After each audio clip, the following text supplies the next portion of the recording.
শাকিক বিন সালমা বলেন, আব্দুল্লাহ রাদিয়াল্লাহু আনহু এবং আবু মুসা রাদিয়াল্লাহু আনহুর নিকট ছিলাম। আবু মুসা রাদিয়াল্লাহু আনহু তাকে জিজ্ঞেস করলেন, হে আব্দুর রহমানের পিতা, যদি কোনো অপবিত্র ব্যক্তি পানি না পায় তাহলে সে কি করবে? আব্দুর রহমান রাদিয়াল্লাহু আনহু বলেন, পানি না পর্যন্ত নামাজ আদায় করবে না। আবু মুসা রাদিয়াল্লাহু আনহু বলেন, তাহলে আপনি আম্মার রাদিয়াল্লাহু আনহুর কথার কি জবাব দিবেন? কারণ রাসূলুল্লাহ সাল্লাল্লাহু আলাইহি ওয়াসাল্লাম তাকে বলেছেন, তায়াম্মুম করে নেওয়া তোমার জন্য যথেষ্ট ছিল। তিনি বলেন, আপনি দেখেননি যে উমর রাদিয়াল্লাহু আনহু তার কথায় সন্তুষ্ট নন?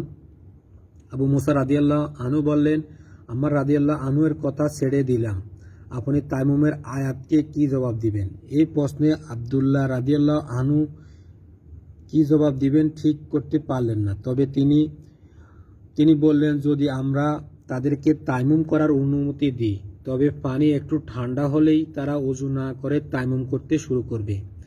বর্ণনাকারী সুলাইমান বলেন, আমি শাকিককে বললাম, আব্দুল্লাহ রাদিয়াল্লাহু আনহু কি কারণে তায়াম্মুমের অনুমতি দিতেন না? তিনি বললেন, হ্যাঁ,